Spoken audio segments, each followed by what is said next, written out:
Why not simply refer to the results done by countries with more good economical situation? Again, no, because there are questions that are typical of developing countries, and they have been addressed already before. Look, for instance, infectious disease, cysticercosis, and so on. And also, some problems are highlighted by the practice in developing countries. For instance, I think you know this paper that stressed the fact that phenobarbital, which is widely used in developing countries, may have a contraindication with antiviral therapies, which also are very much necessary in some developing countries. So these are problems that you may not see very well outside the developing country and should be highlighted and addressed by them.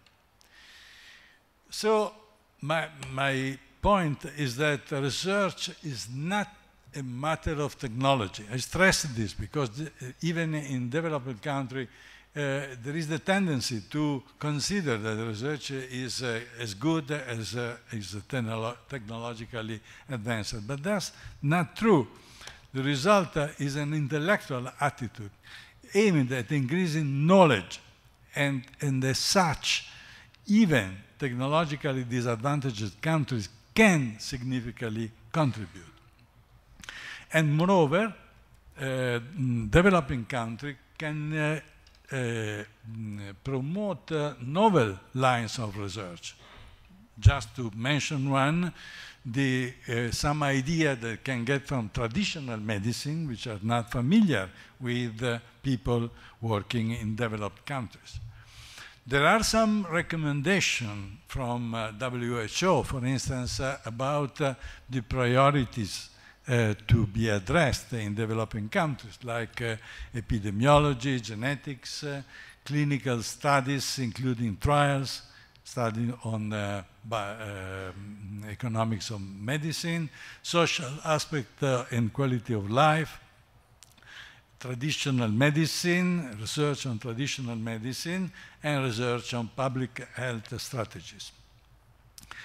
And I think that ILAE can and does already an important job in helping research in developing countries by promoting international collaboration, which is, of course, an important part of the research, promoting fellowship, grant programs, sensitizing to epilepsy research the relevant international institutions like World Bank, WHO, UNESCO, and so on. And an important point, set standards for good practice and ethical conduct that protect the human rights and avoid exploitation of developing countries. The point of ethics has been already addressed by Paul Kioy, and I think it is a delicate one because there has been some tendency, I don't think, maybe not so much in Africa, but in other developing countries, for the companies to do some pre-marketing research of drugs which were not always ethically sound. So this is a concern that should be careful looked after by the International League, together with the colleagues of developing countries. As I was saying yesterday, I had the opportunity to meet several good and young investigator of Africa in several courses where I participate. This was the IBRO ILAE Neuroscience School in Accra.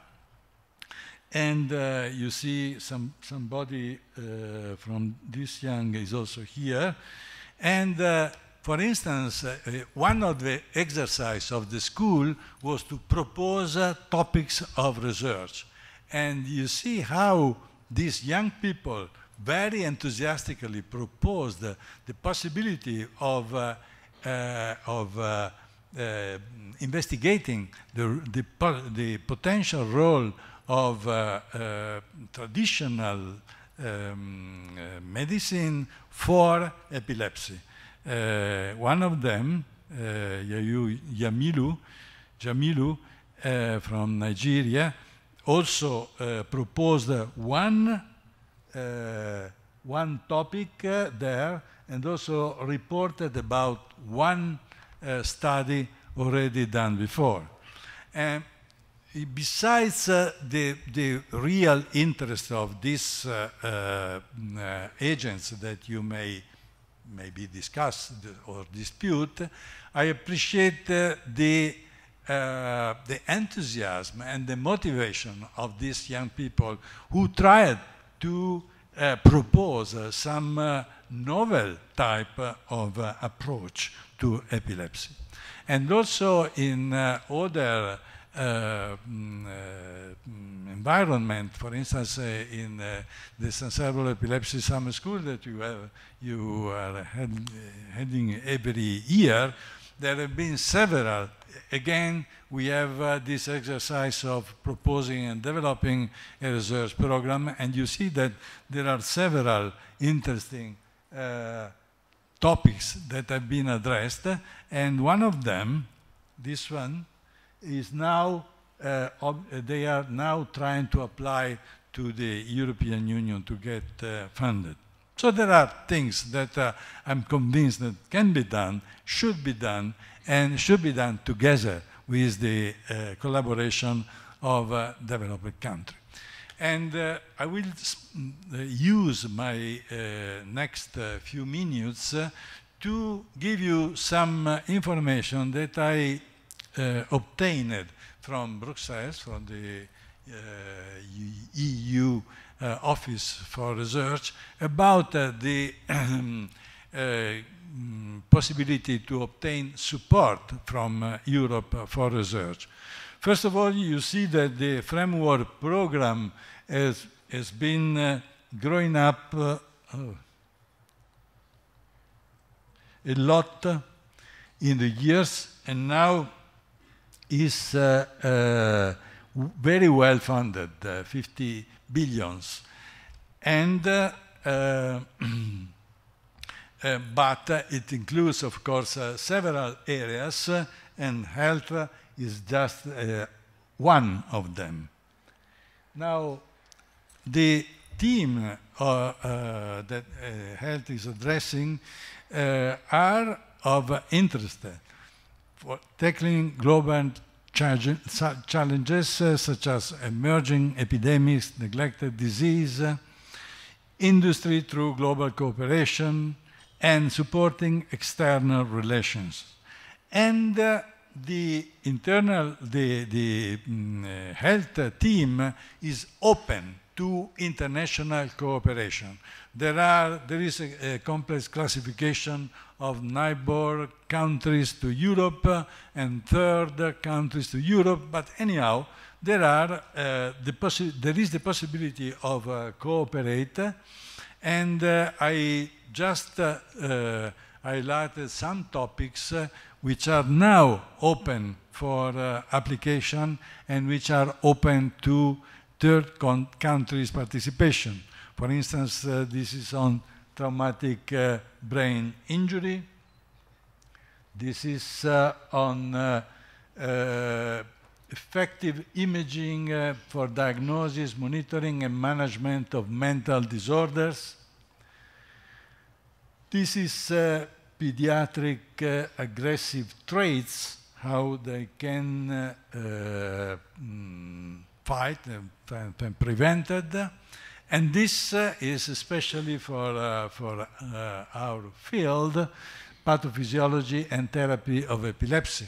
And the call is now out, and there are several groups in Europe that are now preparing an application.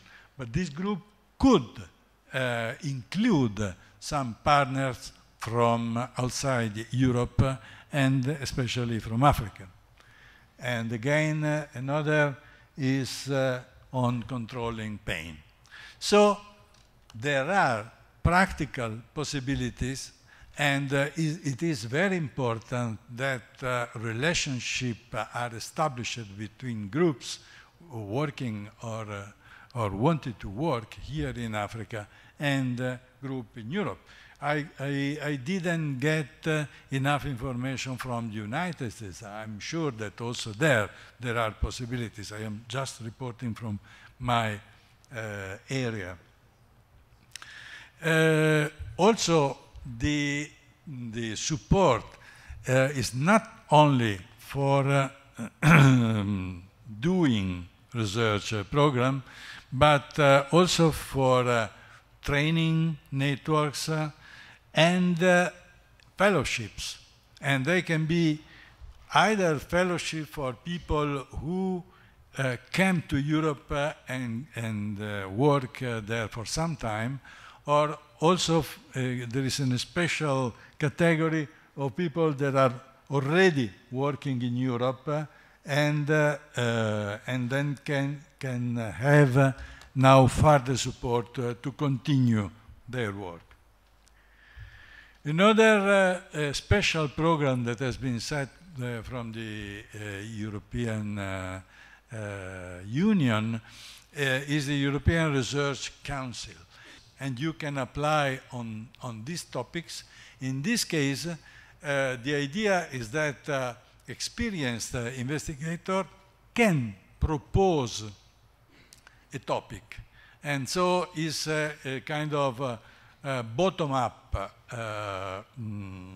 proposals. And the grant is very good and gives a lot of freedom to the investigator on how to organize their work. These are different types of grants, but should be studied in detail.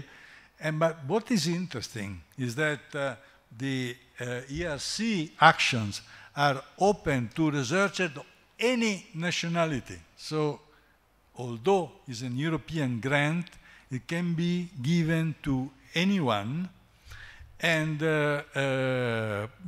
may reside in any country of the world. Of course, collaborations again with Europe may be helpful, but they are not mandatory in this case.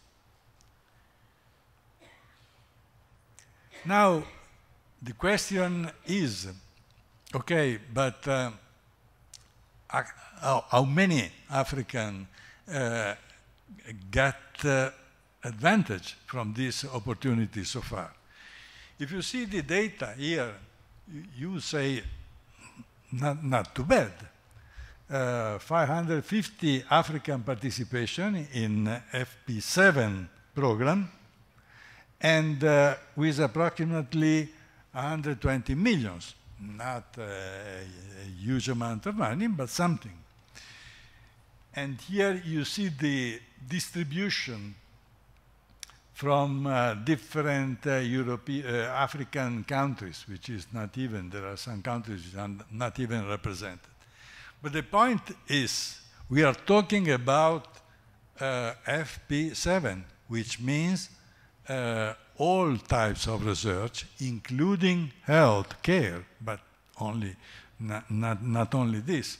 And in fact, if you go to health, then only 10 African projects have been granted in FP7 program, which is not much, of course. So I think this is something that can and should develop. I think that the possibility of collaborating will be beneficial for Africa, but as I was saying yesterday, will also be beneficial for European people who could be put in contact with new ideas, new needs, and new strategies to fight epilepsy, even without, even with a limited amount of money.